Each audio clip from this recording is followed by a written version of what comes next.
This is where the community is connected. 980 AM WDDO. The views expressed on this program are not necessarily the views of the Glory 980 AM, the Glory Media Group, LLC, WDDO AM, its staff, management, or advertisers, but are the views and opinions of the participants of the broadcast.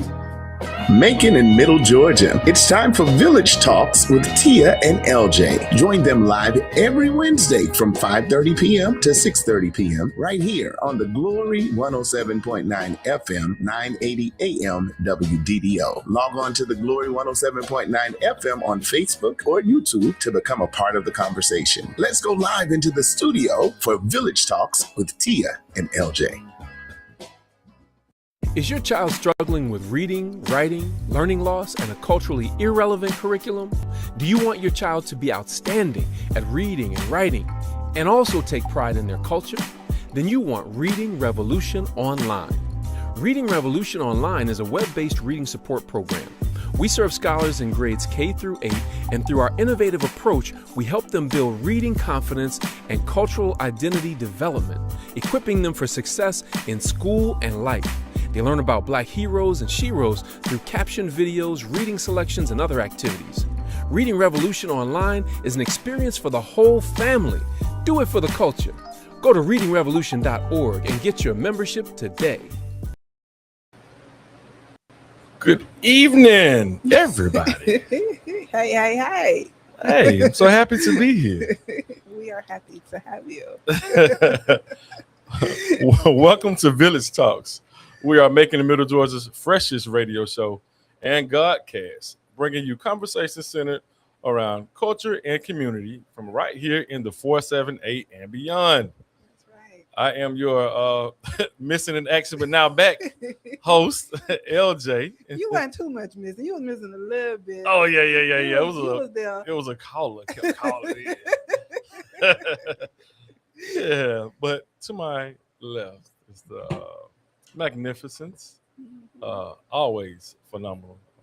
Smells good, beautiful, God-loving, amazing mother, nurturing, caring, wonderful.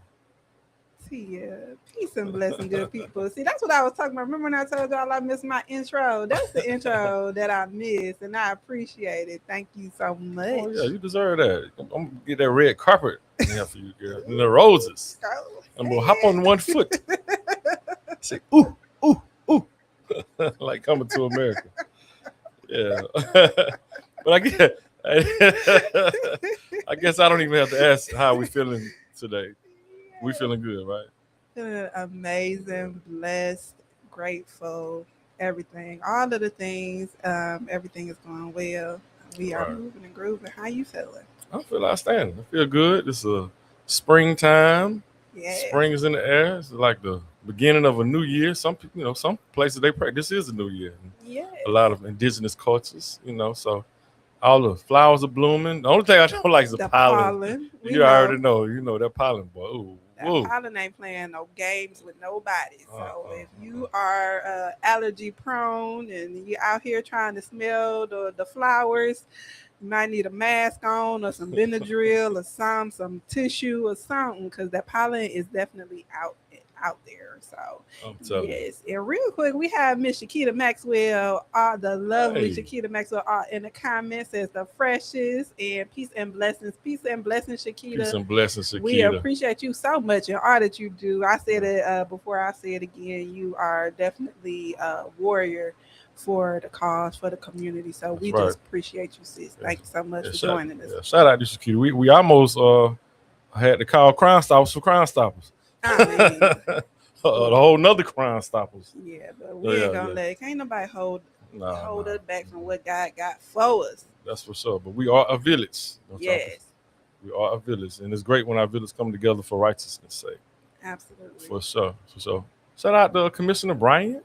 She said, "Hi, all pollen is the devil. I rebuke thee." That's right, Commissioner. I know you feel it too, because you be out there in the streets, and you still be out there too. So yeah, pounding the pavement. Lord have mercy. Yeah, I'm with you, sister.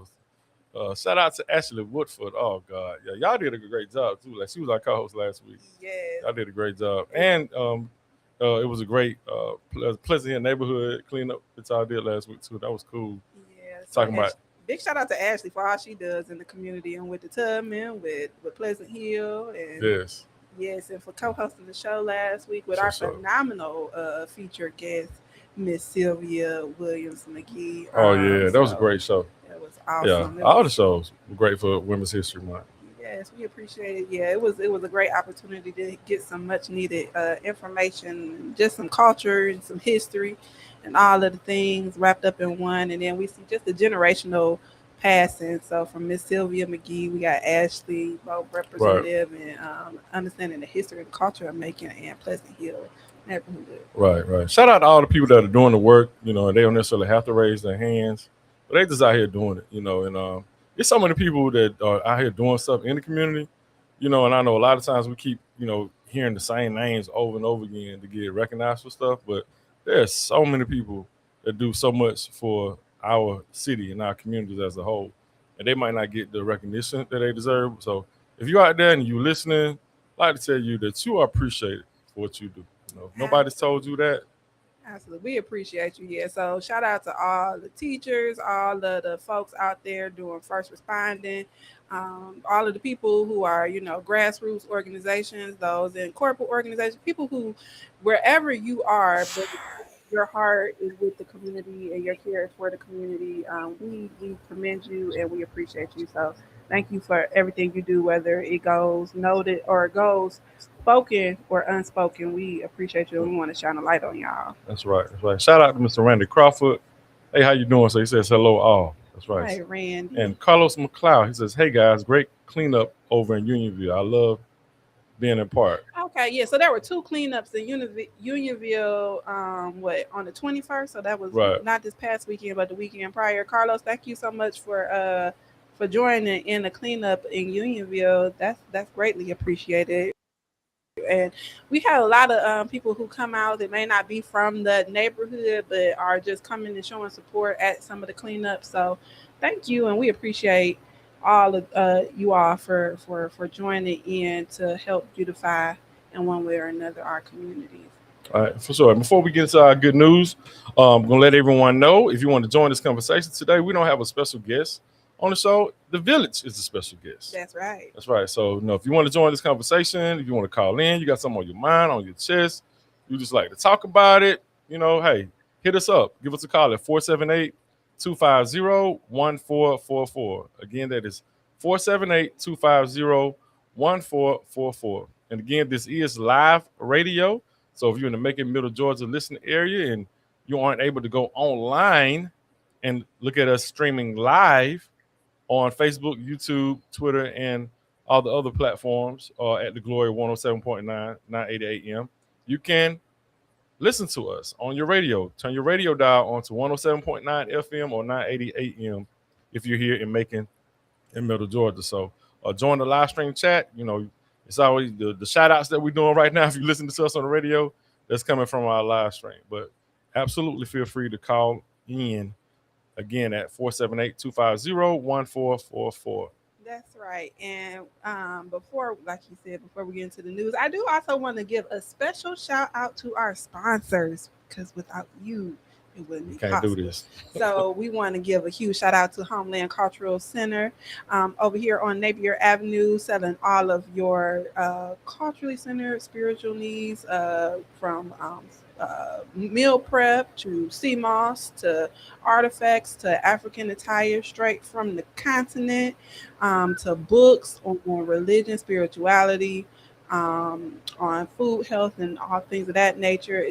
There's a lot going on at Homeland Cultural Center, so make sure you visit that center. And we want to give a big shout out to Abijah, who is over in Africa now.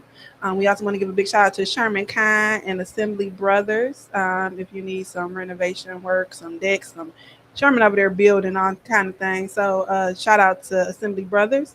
Also, we want to give a huge shout out to Dr. Chike Akua. If you listen in at the top of the show, you always hear that readingrevolution.org That's ad. right. And that is some culturally relevant reading for our children. So thank you. Big shout out to Dr. Chike Akua. Also, and last but certainly not least, big shout out to Habersham Records, and that's Miss Pat Habersham, Mama Malone. Thank you so much, y'all. They are moving. She's moving locations. Yes, she's gonna announce it. It's gonna be a President's Parkway. Okay. Yeah. No, I'm sorry, but yeah. So big shout out to Mama Malone and Habersham Records, and also we want to give a huge thank you to Apostle Vertice Rozier and Bishop Don Scott for all of the work that they do in the community here on WDDO with this platform. We want to say thank you so much for the opportunity to use this platform to share the news that's happening in the community. Absolutely. And they also have an amazing transportation service. It's called Roscoe Tours. So if you're looking to book a charter bus, a mini bus, a sprinter van, SUV, ADA vehicle, you name it. So if y'all got a church, y'all trying to do a trip, a youth trip, girls trip, guys trip, whatever, vacation, family vacation, make sure you find Roscoe Tours. You can call the radio station for that if you need it. They give you the best rate for sure in town, or holler at me. That's right. And then you want to do a couple more comments, or we want to get into the news? We get into the news and we get back into our comments. Okay, perfect. And so to start out with what's happening in Macon in Middle Georgia, Pyramid Care Services is having a community health fair that'll be happening this coming Saturday, April 4th, from 1 p.m. to 4 p.m. at 275 Northside Crossing in Macon. This event will include CPR assistance, line dancing, games, giveaways, and resources focused on health and wellness.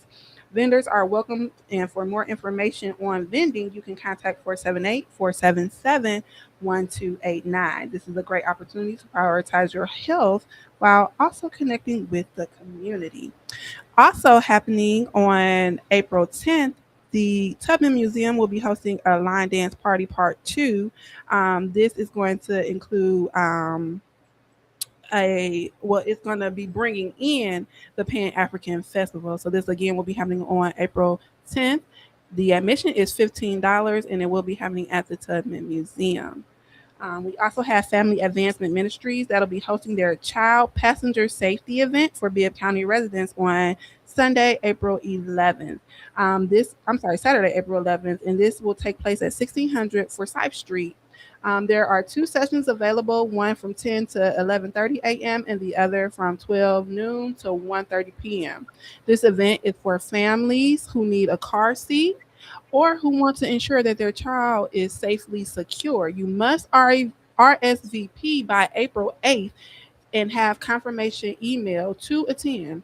So your participation will be based on eligibility. So make sure that if you are in need of a car seat or want to make sure that you are using your car seat safely for your little ones, that you check out that session. There will also be an event happening on Sunday, April 12th. From 1 to 3 p.m. Keep Making Bibb Beautiful is hosting an Earth Month Sip and Stroll at Wesleyan Arboretum.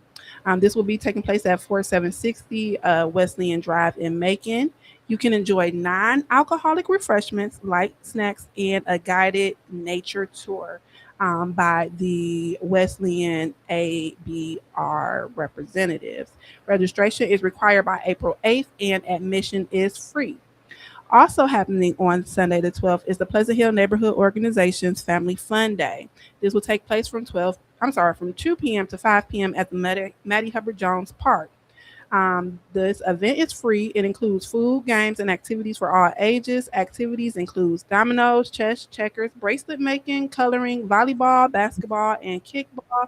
And it's a great opportunity for families to come together and build community. So if you are in the Pleasant Hill neighborhood, or if you just want to be a part of a community and fellowship, please come out to that event happening next Sunday.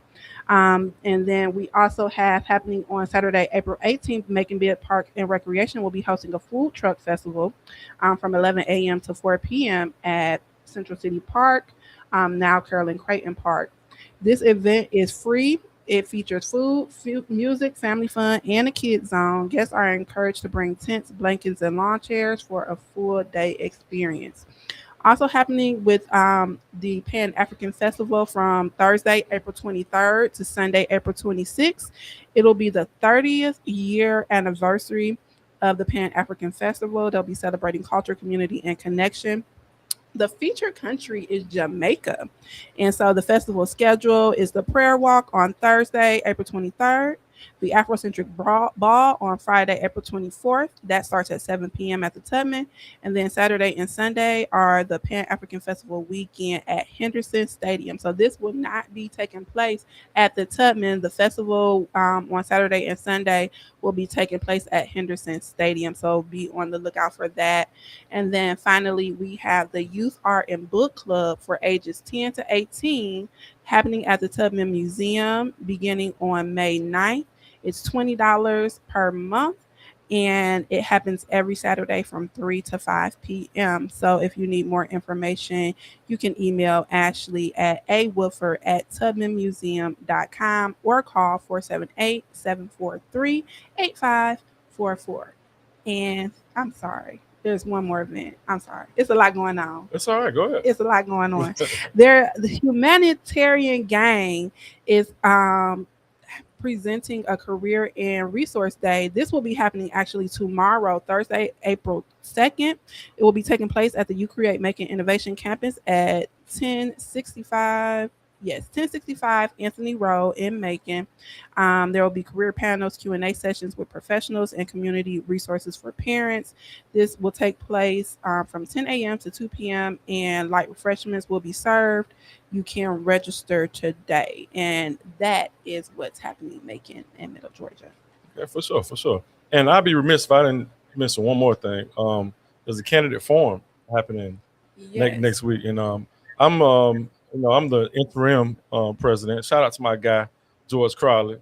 He's the like the CEO. We got a new title for him. Oh yeah. Yeah, but of the Westside Neighbors United, right? And we have a candidate forum. We had one candidate forum for District 5 Commissioner last month. That was before the runoff. But we're doing a runoff. I'm sorry, it's not a forum. It's going to be a meet and greet this upcoming Tuesday. Great Design Hill Baptist Church. So, we've invited both candidates, and hopefully, they'll be there. That will be Edward Foster, a District 5 candidate, and also Andrea Cook, who's also a District 5 candidate. And there's going to be refreshments for those who come out. There's going to be an opportunity to meet the candidates, maybe ask them some questions, talk to them a little bit. If you want to support them in any kind of way, you can see, their movements and how they're doing what they're doing. But it'll be this Tuesday coming up, April the 7th at 6 p.m. at Great Design Hill Baptist Church. And so make sure you get with us on a regular, because we also have monthly meetings, right? So if you're in any Westside neighborhood, make sure you come through, be a part of that. If you have a neighborhood organization on the West Side, you just want to come and bring it to the greater West Side, make sure you come and be with us, connect with us. We have a couple of folks in the comments as well, too. Another, I think Carlos McLeod. Yeah, he's running for school board. He's running for the at-large post in District 8. He has McLeod for the number 4board.org is his campaign website. Okay. And we're going to talk a little bit more about all of the upcoming elections and qualified candidates for those elections a little bit later in the show. But Carlos, thank you so much for joining us on the show. And we'll definitely be speaking to all of those other elections and the candidates. For sure. Yeah. And shout out to Patrick Davis. He says, "Good evening, everyone." That's the stat man, the statistician. Oh yeah. Yeah, he be having it going on that Rural Progressive Society. He does. He does a lot. So shout out to you, man, for all that you do. Shakita Maxwell, she says Foster for District 5. And she's supporting Edward Foster. Donis Bryant. Commissioner Bryant, District 8. Commissioner Bryant says Forrest B. Johnson is having an Easter egg hunt on April the 4th from 10 to 2. You got to know, you better get there, because Forrest B. Johnson, they don't play all day there. So they be jam packed. Yeah. So if you come to that, if it start at 10, you might want to get there about 9, maybe even 8. I don't know. I'm telling you. And then Commissioner Bryant also says another Unionville cleanup on District 5, St. Luke Baptist Church on Mason Street from 9 a.m. to 12 p.m. I don't know what date. It's not a day. I know we are pushing out. So I think it's the 11th. Yeah, that's on the 11th, if I'm not mistaken. Yeah, that's going to be on Mason Street from 9 a.m. to 12 p.m. And then the Forest B. Johnson, 42nd annual Mighty Rock Easter egg hunt at Coliseum. R.I.P. Mr. Mighty Rock. He was a Macon legend. He was a DJ. His daughter actually went to school with me, the twins, Aisha and Keisha Sweet. So shout out to them too. But yeah, but Mighty Rock was a legend and had always done an Easter egg hunt for us youth, us kids growing up. So he's still going in his name. So That's awesome. yeah, that's cool. But yeah, so what are we talking about today? What are we talking about? What's going on? Yes. And so we are moving right into our accountability check question. And so for those who want to participate, you can feel free to chime in the comments or give us a call at 478-250-1444. The accountability check question is, what is more important, policies or politicians? So I'm going to ask that question one more time. What is more important, policies or politicians? Again, if you want to join in on that conversation, please feel free to give us a call at 478-250-1444 or join us on YouTube, WDDO.live, or Facebook if you want to chime in the comments section. LJ, I don't know if you wanted to start with your thoughts on that question. Yeah, I can talk about it a little bit. First of all, let me shout out Miss Elaine Lucas and the Ask Elaine show. She's had 2 dynamic shows the last 2 weeks. She's featured both of the District 5 commission candidates on her show. So today she had Edward Foster. Right. Last week she had Andrea Cook. So, as with all of our shows here on The Glory, you can always go back and look at the recorded episodes. So make sure you go back and check out those shows so you can, get an idea of what's what and what they stand for on her platform. But yeah, in regards to policies or politicians, I think that's something I'm real passionate about. We talked a little bit about this before. We try not to have these conversations, y'all, until we actually get on air. So it's more organic. Like Drewski says, organic. Yeah, but anyway, I think that for one, us as a people, like when we talk about even the lack of people going out and voting or voter apathy, like especially in local elections, I think a lot of it is because of people not really understanding the policies or the policies not being led, being put in the forefront even by the politicians. You know what I mean? I think it's a lack of education in regards to policies.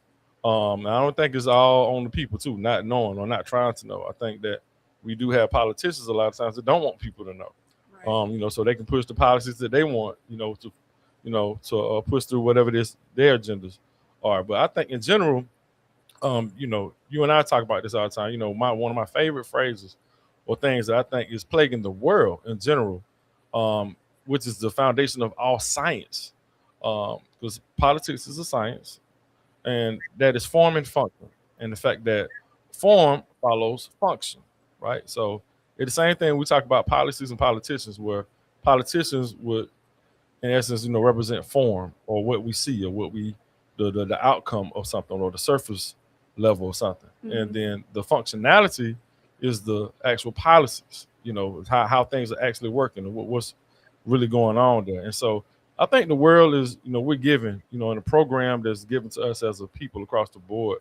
I think, we're given form. It's always what something looks like on the surface. It's always a person, or something of that nature, without us being able to understand the policies or the functionality of things. So I think that now more than ever, I think people are more tapped in with policies, because they understand how these policies are affecting our lives.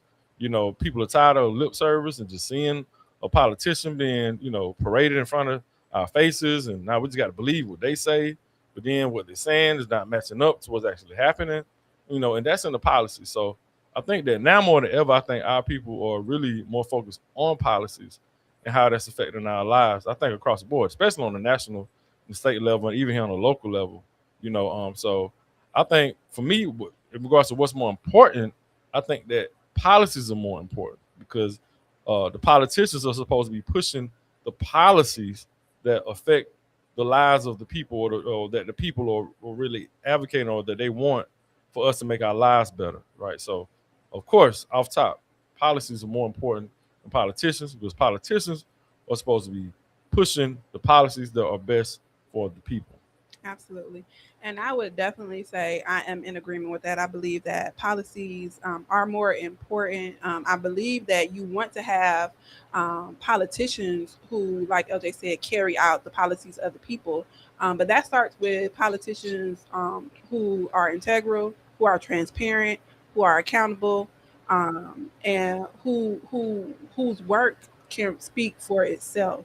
I think a lot of times what we're seeing is a lot of narrative based solutions where people are giving us narrative. I see a caller. People are giving us narrative as opposed to actually producing and showing us what's really happening. Right. And so a lot of times we can be disillusioned by politicians because they might seem cool, or they might seem down to earth, or they might seem, all of these different adjectives, whatever ones you want to use. But at the end of the day, is what is being actually reflected, and how are we able to use our, how are they implementing policies, and how are we seeing those implementations in our day-to-day life? Because ultimately how we experience day-to-day life is based on policies. Even when we talk about things like school cameras and all of those type of things, those are policies that are put in place based on the wants or needs of the politicians who are placing them. And we have to ask ourselves, are we even being asked about certain things that are being implemented, not just, thrown upon us because we voted people in? Because at the end of the day, and one thing I always say, politicians work for the people. They are here to serve us. We elect them, and so we can, reject them or eject them. So with that, we do have a comment, and I'm gonna get to the caller right after. Shakita Maxwell says, policy with integrity. You should not be a politician if you do not follow policies with integrity. Foster for 5. That's right. Thanks, Shakita, for your comment. And we can move into our caller. Caller, are you there? Yes, Miss Tia. How are you and LJ today? I'm doing great. How are you? I'm fine. That sounds Brian. Commissioner Brian. I was trying to place the voice, but I thought so. How you doing, Commissioner? I'm good. Y'all know I had to weigh in on this question. Oh, yes. Let us hear your thoughts. This is my saying. Policies for politicians will always keep them fair and honest. That's it. Say it again. You say policies for politicians will always keep them fair and honest. I've never seen any politician go to jail for following the policy. Absolutely. And in regards to how do you, even here in Macon, Commissioner Bryant, I know you ran and and we have a nonpartisan elections here in Macon, so you that means that you don't have to announce whether or not you're Democrat or Republican or what have you. I mean, even nowadays, even some people that call themselves Republican or call themselves Democrat might not, they might be for policies that might be considered, the opposite of what they represent, right? So how do you think that affects us here in Macon with policies, with us being a nonpartisan town? Like, do you think that matters at all? Like, if people know if you're a Democrat or a Republican here in Macon? For me, my opinion to that is, whatever you are, stand on it. Don't be a wolf in sheep's clothing. Just stand on whatever you are. If you're a Democrat, be a Democrat. If you're a Republican, be a Republican. And that's just how it is. Right. So whether it's nonpartisan or not, for people to say that it's nonpartisan, but they have Republican or Democratic views or agendas or ideas, then I think by their actions, you're going to see who they are anyway. Right. Yeah, because for me personally, I'm I think it's very important for us to pay attention to policy just for that reason, especially with us being a nonpartisan time, because a lot of folks don't even know what's considered to be a so-called Democratic value, or Republican, value, and you even hear people say, well, the Democrats are the ones who put people into slavery, back in the day. Even though if you look at it, the Democrats were the ones for slavery or vice versa, right? But, they might not have taken a history lesson as to how, we now become, the folks who were once Republicans are now, I'm sorry, Republicans are now the Democrats and vice versa. Right. And so you have labels that are thrown out there like liberal or conservative, or progressive, these different things, or moderate, and stuff like that. And so I think it's important for us to understand these policies and these different labels that we give in these different, titles and, of these parties and stuff. Because, a lot of folks are just confused out here. Yeah, Right. and that comes with the civic education, because a lot of, like you said, a lot of people don't understand the difference and the nuances. Even when you talk about, moderates on the right, moderates on the left, like what does that mean, and how does that relate to actual policies that you are for or against, and then what is being implemented locally, statewide, or nationally, and that's going to, dictate. And not to say that all of your, beliefs have to be one way or the other. Right. And I think that's a lot that has to do with it as well. But with this being a nonpartisan city or county, I think it's definitely important for voter or civic engagement to be a little bit more, and just trying to get our community to understand, those nuances and the differences, and what does that mean, and how that's reflected in, policies, and how that's reflected in our day-to-day, what we are seeing. Right. Can I ask you a question real quick, Commissioner? Go right ahead. Okay, yeah, all right. So it's been a hot topic around here lately about people asking. A lot of folks don't understand what's going on with the. There's been a news headline put out about the code enforcement becoming a part of our public safety department here, and the budgeting for public safety here and Macon Bill. Can you explain what that means? And for you, there was a 5-3 vote. I know you and I know Commissioner Stewart and Commissioner Brunson voted against it, I guess, because you all were saying it wasn't enough time, I think, or something like that. But I don't know. I'm just asking, what's going on with that, and what do you think about that being implemented now, and why was it that you were voting against it?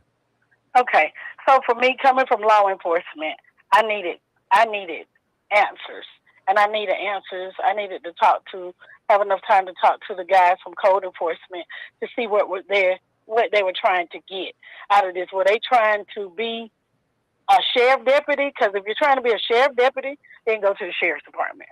But if you're trying to get your pension, and you're trying to get, if you get hurt in the line of work and you're trying to get that part, then I wanted to know. And from the sheriff, I wanted to know, okay, how does this fall in line with what you already have?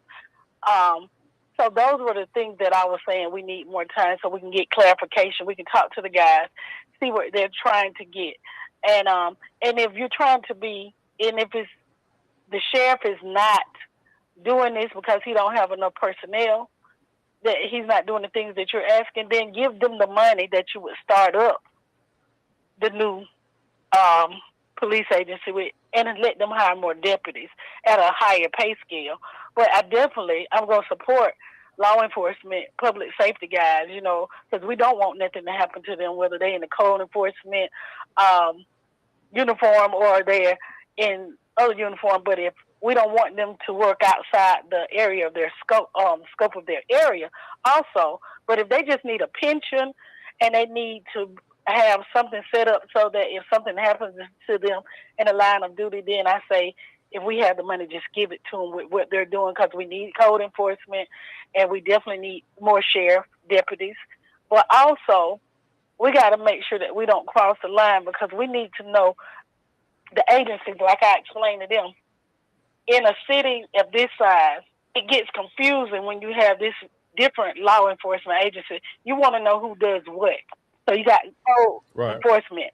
And are you saying that they get arrest powers?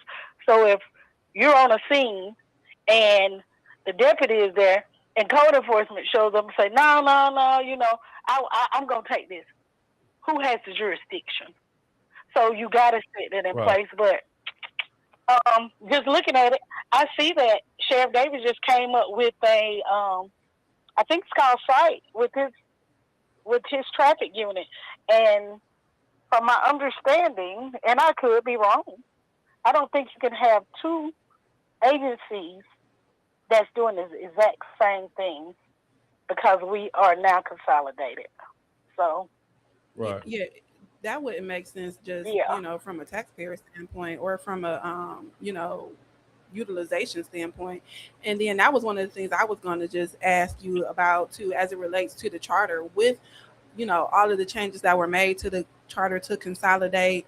And then with, now all of these changes that are coming back to kind of push it kind of back to what it was, but not really, because everything isn't being discussed as it relates to, what changes were made with the charter versus, Mhm. like for instance, that third term, with bringing back no term ends for commissioners. And then now with trying to the code enforcement, public safety, when we talk about dismantling previously or defunding the Macon Police Department and just having the Bibb County Sheriff Office. What are your thoughts on that? Like, do you believe that all of these things that are kind of taking place are being brought to the table in reference to the charter? Do you think that should be more open to the public, or do you think that the way we are going about making changes or even bringing forth questions of making changes is beneficial, or is it helpful for the community? So I'm gonna answer this twofold. I'm gonna say it's absurd that when the public hears about it, we hear about it. So we shouldn't say that, but that's basically what it is. We don't have any given information. We might give it that Friday and then have to look at it, But if you don't have those people to talk to on the weekend or that Monday, then they pretty much get it when we get it.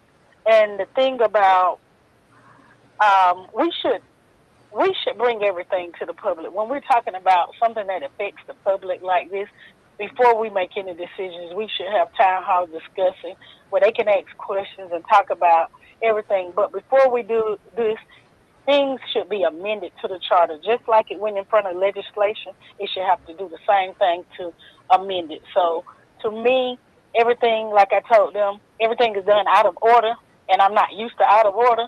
But if you amend it first and then, try to go to the people first and see what they want, then amend it, and then go to legislation, then it's done in order. Right. Right. So at this point, just because I heard some people asking about it, right? And I don't want to, keep, taking all the time because we know you're busy too. But I had some friends of mine. They were having a conversation about the code enforcement situation, and wanted to know if the same thing you were saying, like about a traffic stop. If you get pulled over by a code enforcement officer, or if you get pulled over by a sheriff, like who has the jurisdiction, or what's the, can a code enforcement officer arrest you, or are they gonna come on the scene for various crimes? Like, is that do you know if that's what's about to happen now, that since they're part of the public safety umbrella now, is that something that's about to happen now? That's going to be a question for the sheriff, because he has to swear all the code enforcement officers in, and that's going to be for him. But somebody made the comment about they would be the same as the Wesleyan police or whatever, and it's not going to be saying the sheriff office, people don't understand, has jurisdiction in the state of Georgia. Everywhere in the state of Georgia. The only thing you have to do is notify the county and get with them and tell them that you're in their county and you're there to do whatever. So the difference between the police department was you could only have jurisdiction within the city limits. Right. And so being the sheriff, so I don't know what the code enforcement jurisdiction would be. So I think that's going to be up to the sheriff's office, and that's why I was asking for clarification. Tell us what is it going to be? What are we looking at, so that everybody knows, and it's no confusion to people, because it would be a confusion to somebody if code enforcement is on the highway trying to pull them over for speeding. They'll be like, what in the world? So I think that we have to get some clarification from our leadership. All right, yeah, and can you be specific about that? I mean, because for one, when we talk about the average citizen and making not knowing what's going on, and folks don't want to vote, or folks not being participating, and the civics around here, right? So we have this situation where this is already being passed, right? But I mean, even you as a commissioner, like, and I find this a lot, because I talk to different commissioners and elected officials around here a lot of times, A lot of times the folks that are in these positions don't even know, right? And it's weird, because then we're trying to expect the average citizen to know about stuff when it's so many things that aren't being made, I guess, transparent, or we're not having the right discussions where people know these kind of things. So how did this decision even get made without something as simple as us knowing, will code enforcement have the right to arrest you, or you know what I mean, or pull up on you, or just like a sheriff will, or whatever? Like, who is, like, how did this happen? Like, how did this get put on the table to where it got voted on completely? But they wanted to table it, right? You and the commissioners that dissented, right? You all wanted to table Yeah, we this. wanted to table it. Yeah, but I get that. I mean, I understand. So to the average person, and see, we talk about tabling and stuff. The average person might not even know what tabling means. Okay, so to the average person who might not even know the process at City Hall or Commission, right? How did this in particular? How did this get on the table in the first place? Okay. How did it? Well, you mean how did it get to the agenda? Yeah. Right. So a commissioner or the mayor himself had to go to the county attorney and ask for a resolution to be drawn up. And once he draws it up, it goes to our mayor, and he looks at it. And if he wants to add it to the agenda, if he wants to say it's a go, he adds it to the agenda. Then once it gets to the agenda, we vote on it. And that's where and then the tabling is meaning, let's talk about this later. We need more information. Let's just do it at a later time. We don't want to discuss it at this moment because we still need information. Right. So, all right. And so who was the commissioner that pushed this through for the mayor, whoever that asked for the resolution? That asked for it? Who asked for it? Now, I'm not sure on that. Well, at one point in time, so no, I'm not going to answer that because I'm really not sure on this. Okay. Is that public information? Like, will we be able to, with a concerned citizen, be able to look that information up? Mm-hmm. Okay. All right, yeah. It was presented in the past as something else, but then it changed to this. So I'm not going to say it's the same thing, but it's in the same scope of what was presented at an earlier time. Yeah, I kind of understand what you're saying. I mean, because I know there was some news articles about Commissioner Howell. He was asking about, conversations being had about bringing back a police force, right? And this essentially kind of is like, when we talk about form and function or policies of politicians, it's like the same sort of policy or the same sort of function where you have a code enforcement that's serving as another law enforcement department. Like if we were to bring in the Macon Police Department again, correct? Correct. All right, so stuff like this definitely needs to be brought to the public because, it's a lot of folks get, there's another elected official, that says something about me, as far as like, why do I have such an issue with certain stuff or like with the mayor or this and like, I don't hate the mayor. I don't have no problems with the mayor. I don't hate nobody around here, right? T and I, when we on this show, we ask questions, and a lot of these questions that we ask, and just about every question that we ask, or through the conversation that we hear people asking. Yeah, people are asking these real life questions, right? And when you ask these questions, a lot of times they're told that they're like attacks or something because you just want to know basic information. So, like, if our taxpayer money is going into creating another code enforcement department, which essentially is like another police department, and we don't even know if they got the right to arrest you or whatever, I mean, this is basic stuff, man. This is important. This is important information, and I think it's important.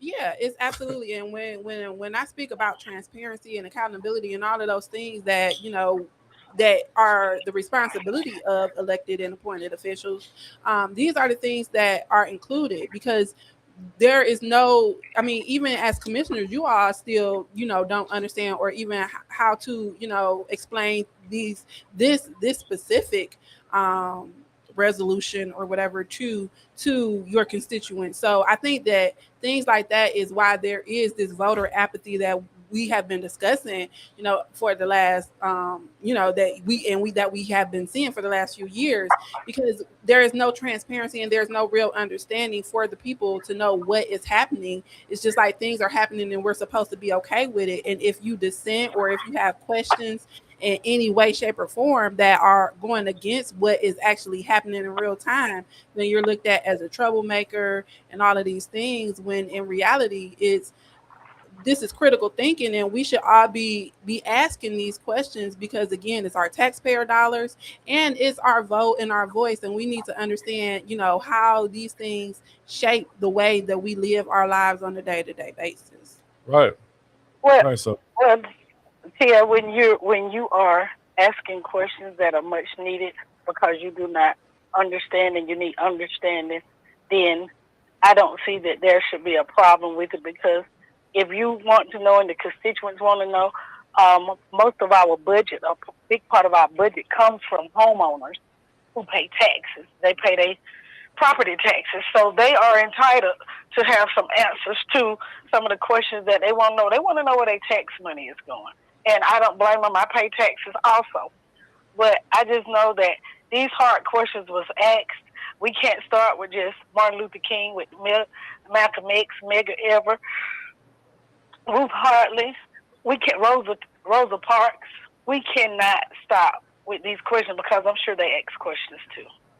right. And I like to throw in there too. It ain't just the homeowners that pay taxes around here. We got some costs. You're right. I'm saying the biggest part. Oh, for sure. Well, but people need to understand that too, because a lot of times people don't feel like our folks don't have the power. Like if you're not a homeowner or the chunk of your money. Yeah. So it's people who are renting, who might not own property, who are spending all their money and making bill, and our residents are making bill. You got a voice too. You got the power too. Absolutely. Well, thank you so much, Yeah. Commissioner Bryant. All right. We appreciate that. We appreciate all your input and the information that you're able to provide, and all of the work that you're doing to keep the community educated. Yes, ma'am. Y'all have a great day. Thank you, Commissioner. Thank you. You too. Peace. All right, and then we're just gonna hop into the chat. Okay, Okay. let's see, what is mine? Okay, so we have Carlos McLeod says McLeodforboard.org. Okay, we have Julia Callahan says we are one of the only places in the U.S. where the mayor has the ability to create the commissioner's meeting agenda. Most other cities use the city manager or administrator for that. Sade Davis says, "Hey y'all, Elder, can you scroll on yours just because?" Yes. I think. Yes. Julia Callahan. She says, "Thank you, Commissioner Bryant, for your voice." Carlos McLeod says, "I'd like to be a guest on your show to talk about the state of education in Bibb County. I'm your candidate, your voice." I'd like to say, call in. Feel free to call in. Build with us.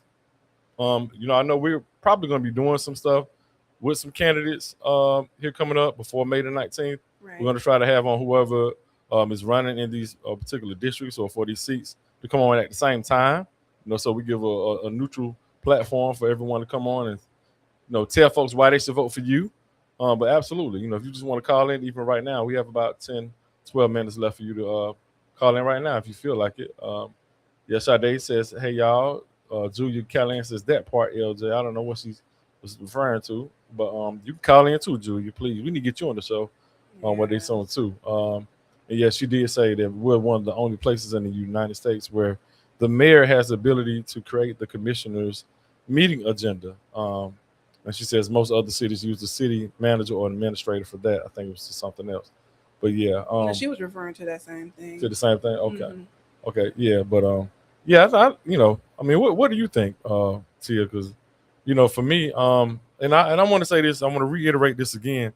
I'm willing to work with anybody in the city. That includes the mayor, any of the commissioners, whether or not the Republican, Democrat. I don't care about labels or none of that. At the end of the day, personally, all I care about is community. I care about our folks. And if we keep having a lot of the divisiveness, I want to speak on that too. We have a lot of divisiveness, here in the city a lot of times around stuff, because it's even now with it being campaign season. You got certain folks, and it's their right. Everybody has a right to support whoever they want to support. You got folks that support these people over here, people that support those people over there, and it's like, well, nah, you don't support my people or something, then you ain't for us or this and that or whatever. And at the end of the day, what are the policies? What are the principles that our people are, what do they represent? right? And so that's what's important at the end of the day. We always can come together. We might not be able to come together for, certain people or politicians, but we absolutely can come together for policies. I mean, when you go to state legislature or you go to the Congress or U.S. House, sometimes you get bipartisan bills that get passed. Where you get Republicans and Democrats, as much as they fuss and argue, sometimes they come together and they both sponsor bills together because they realize that it's good for all people. So we got to be able to come together and talk about certain things. My opinion. But what do you think about it though, Atia, as far as like with just in general about this whole conversation that we have? I think that it's an important conversation to be had when you speak to, because the divisiveness. I think that it's important because it's kind of funny to me when you hear some people talking about we need to collaborate, but then if you don't agree with certain people or certain things, then there's no collaboration. It's like a disconnection. So I think that we have to be real clear about, the words and the terms that we are using and understanding what it means to actually collaborate, because, we have to have shared intention. And so if your intention is to move our community forward, and that means everyone in our community, the least of us, then there should be more dialogue back and forth. And so when people cut off dialogue because they feel that you're hard to work with, or because you're speaking for using your voice for the people who don't really get to hear, use their voices, then I think that it can become, that's where the lines get blurred, and that's where the disconnection happens, and where the work doesn't get done, because some people go back into their own little corners and continue working for the same people who they've been working with or working for or on the behalf of the whole time. For example, we had a caller call in a couple weeks ago who said, she doesn't vote because she lives in poverty and she doesn't feel like anyone cares about that. So, those are the type of residents that we need to be speaking to. What are your concerns? She was talking about being a tenant and having issues with homeowners, and then, being kicked out or forced to be moved out and having to find a place to stay. So when we talk about, tenants' rights and things like that, those are policies that could be discussed, in our community to help people who rent, because there are not as many homeowners in certain aspects because of the poverty that we see in our community. So those are things that can be, talked about and discussed and communicated with. You can talk to different neighborhood organizations, people who are, have thoughts, but a lot of times because you are in disagreement with the way things are going, then you don't even get the opportunity, or people feel like you're too combative because you have a differing opinion. But at the end of the day, like you said, people in our state, our United States representatives and Senate, they work across the aisle all the time. We're not seeing it as much with this administration specifically, but it does happen because that's how actual real work and real change occurs, when people who may have disagreements understand that the bottom line is, you are here for a purpose and you serve a purpose, and that's with our commissioners, whether it be water board, whether it be board of education, whether it be a mayor, whether it be our county commissioners. We have to learn to work together, and just because someone disagrees with you does not mean that they don't care about their community. And maybe having those conversations will help kind of blur some of those lines and bridge those gaps that we see, because the gaps are wide. And I see another reason why we have these widening gaps too, is because we always got to be able to deal in truth, right? And not personal truth but absolute truth, right? And some people feel like your truth is different than my truth and those kind of things or whatever, right? And that's not always the case. There are certain things. There's a certain thing called universal truth, or something that's an axiom, something that's self-evident. You have universal principles like cause and effect, things like that. You understand? And so, like, for us in Macon, Georgia, I would like for us to shift and get away from narratives, because policies a lot of times are connected to narrative more so than data and the actual real life impact that's happening on people's lives. You know what I mean? And I think that's what we should be really focused on, even when we're looking at certain policies, because when we look at the impact that it's having on people's lives, then we can get away from whatever labels, titles people have or whatever it is, when we just understand just pure impact, and if we can start, having these discussions around data especially in Macon, Georgia, because we have a lot of things that just happen off pure narrative, and without people having no idea. Like even we talking about this code enforcement thing or whatever, right? People just end up having opinions about stuff off of something that's just given to us, but we don't even know all the facts. Yeah. So we don't even know what's going on. You know what I mean? So it causes division because of the lack of transparency or the lack of facts or things that are put on the table. And so those are issues. I've been very vocal about the 70% number that's been thrown out that's coming, of our sales tax coming from non-residents, which when you look at, the planning and the zoning board just had a meeting not too long ago, and there are other data reports to show that's not actually the case. Actually, it's the opposite. It's more like 70% of our sales tax comes from residents of Bibb County, right? And so, these types of things are important when we talk about the power that folks have. Like Commissioner Bryant talked about homeowners having power to say certain things, in relation to how decisions are made. But people who pay sales taxes have power because, now we got these different splots. We keep getting these penny taxes added. They're trying to add another penny tax to the water, to us for the water, and so this affects a lot of poor folks, Absolutely. very much so, especially the poor. You're talking about poor black folks, because black folks, even across the board in America, spend more money than any other race. Absolutely. This is a fact, and in Central Georgia, black folks spent was like $4.5 billion in Central Georgia last year. That's a whole lot of money. You're talking about $4.5 billion. Right. And to kind of speak to that, that's even when you don't even add in, and it's not a real tax, but it is a real tax. It's the poor tax. It's the money that you pay more because you are poor. So when you have late fees, when you don't have you can't buy in bulk, so you have to go to the store every day to purchase items, and because you don't have grocery stores or fresh food marts that are selling good produce or things like that, higher interest rates, higher interest rates, all of these different things is the poor tax. So yes, you're going to spend more money when you don't have the funds where you can just spend a smaller amount and at the top end of it. So all of these things have to be considered. Chris Barfield says, I've been listening. I've started up enough earlier today on Ask Elaine, so I'm going to behave the rest of tonight. Okay, what up, Chris? What up, man? I've said it all along. If Republicans and Democrats here in Macon-Bibb County can't come together for the good of the community, then none of them need to be running for office, let alone holding a seat. Yes, Commissioner Bryant says, agreed. We have to learn to work together for the betterment of the city. And Julia Callahan says, collaboration requires communication. A big learning lesson in organizing this week.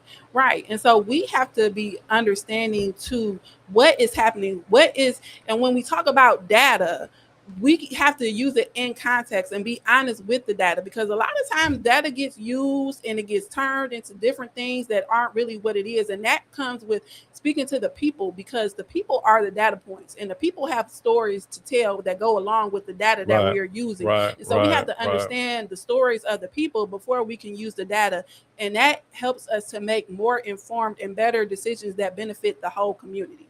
And so when we talk about, again, transparency, integrity, accountability, it's encompassing all of these things. That's how we work together. That's how we move Macon-Bibb forward in a way that is conducive and positive. And we're not just relying on opinions or my truth versus your truth. We're relying on what's really happening and what it's producing in our community. Absolutely. Chris Barfield says numbers don't lie. People make them lie. But you ain't never lied about that. I mean. I'm telling you. So shout out to everybody. Shout out to all the candidates that are in the chat as well. We're going to be getting with you all very soon. Let us know if you're open and willing to come on Village Talks and have some conversations with us. Again, the candidate forum for District 5, candidate meet and greet for District 5 is going to be this Tuesday. Great Design Hill Baptist Church to Westside Neighbors United. I know we also, Westside Neighbors United has a whole candidate forum scheduled, for all of the races coming up for May the 19th in the early part of May. So look out for that as well. But Village Talks wants to talk to you all, candidates. That's our Marshall Talley. Yes, our Marshall Talley says, check out my platform for improvement for District 2, Macon Water Authority, and Carlos McLeod saying the same thing. So, hey, come on the show. Tell folks why they should vote for you. What's going on? Yes, send us some DMs to the Village Talks on Facebook, please, so we can set some of these up in the next coming weeks. We appreciate y'all for joining us tonight. We love y'all. We appreciate the engagement and the conversation. As always, LJ, you had any final thoughts? Nah, just in the words my brother Rasul Salim says, love and peace. Saying to y'all, we wishing them a peace of blessings. Good people. See y'all next week on Village Talks. We out. You've been listening to Village Talks with Tia and LJ. Join them live every Wednesday from 5:30 p.m. to 6:30 p.m. right here on the Glory 107.9 FM, 980 AM, WDDO. The views expressed on this program are not necessarily the views of the Glory 980 AM, the Glory Media Group, LLC, WDDO AM. Connecting the community through gospel. The new 107.9 FM, W300EB, Macon, and WDDO 980 AM, Perry.